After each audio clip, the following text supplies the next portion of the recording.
Have you ever wondered what makes one song feel really simple and another feel super complex? It's not just about the instruments, it's about how they're all layered together. Today, we're going to pull back the curtain on musical texture, the hidden blueprint that shapes the sound of all the music you love. All right, let's get into it. I mean, think about it, right? A solo acoustic song can feel so intimate and personal, like the singer is right there in the room with you. But then you hear a movie score, and it's so massive and epic, it feels like it's shaking the entire theater. What's the secret ingredient that makes them feel so different? Well, the answer, in just one word, is texture.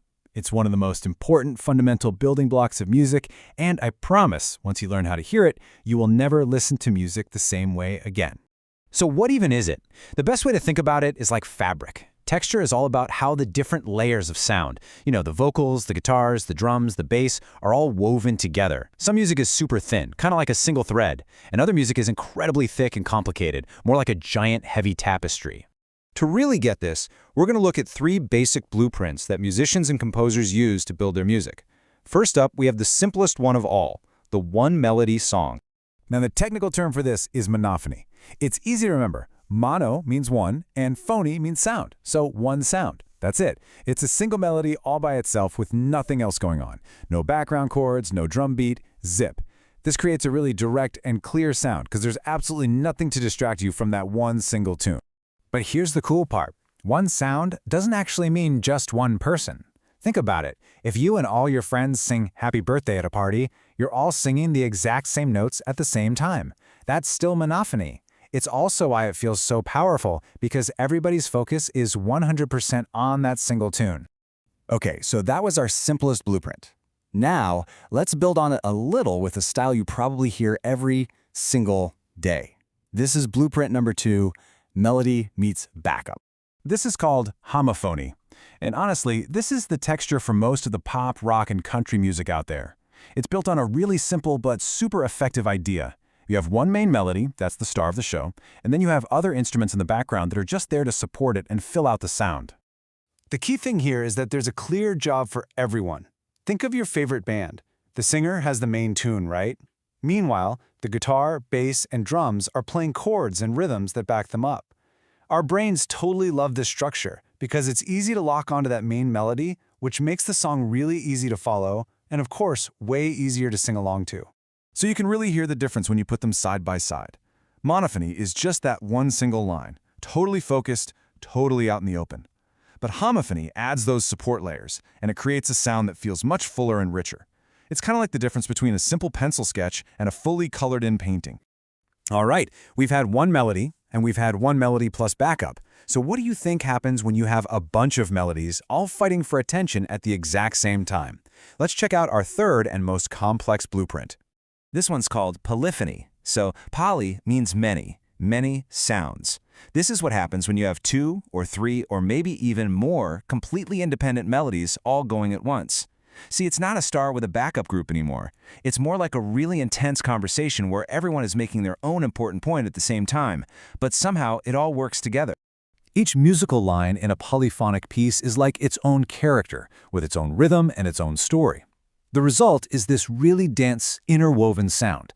The easiest way to get this is to think about singing a song like Row, Row, Row Your Boat in a round. You've got different groups starting at different times, creating that busy, exciting, overlapping effect. That right there, that's polyphony in action. So those are the three main blueprints. But of course, composers and producers have a few other tools they use to add color and detail. It's not just about how many melodies there are, it's also about how those melodies feel and interact with each other. One of those tools is density. This is really just a fancy way of describing how thick or thin the music sounds based on how many instruments are playing. So for example, a solo flute has a really low density. It feels light and airy. A rock band is probably somewhere in the middle. But a full orchestra with everyone playing at once, that's super high density, and it can create this huge, powerful, emotional feeling. And the other key detail is something called timbre, which is basically the unique sound quality or color of an instrument. It's the reason a trumpet and a violin sound completely different even when they play the very same note. So composers will mix and match these sound colors to change the whole feel of the texture. A piece that's just for string instruments will have a really warm, blended texture, but if you add some sharp-sounding brass and crashing drums, suddenly that texture feels way brighter and more intense. What's really fascinating is seeing how these textures have gone in and out of style. Way back in the Middle Ages, that simple, focused sound of monophony was perfect. But then during the Renaissance, composers got a little more adventurous, and they started weaving these complex, polyphonic melodies together to show off their skills. Then, in the classical era, with guys like Mozart, things swung back again. They preferred the clean, elegant sound of homophony. And today? Well, today, anything goes. We get to use all of them. Okay, so now that you know the blueprints and the little details, it's your turn. You officially have the tools to be a texture detective for any song you listen to. So, next time you've got your headphones on, try this. First, just find the main melody. Then, listen to everything else that's happening. Are the other instruments just there for backup, or are they playing their own important tunes? Once you've figured that out, you can pretty much name the texture: monophony, homophony, or polyphony. It might seem a little tricky at first, I get it, but the more you actually practice listening for these layers, the more you'll start to hear. You'll start noticing all these little details in your favorite songs that you never ever heard before, which just makes listening to music so much more awesome. So, I'll leave you with this final thought. Think about the last song you listened to. Can you picture its blueprint now? Was it a single melody, a melody with some backup, or was it a whole bunch of melodies all woven together? You have the tools to figure it out now. Happy listening.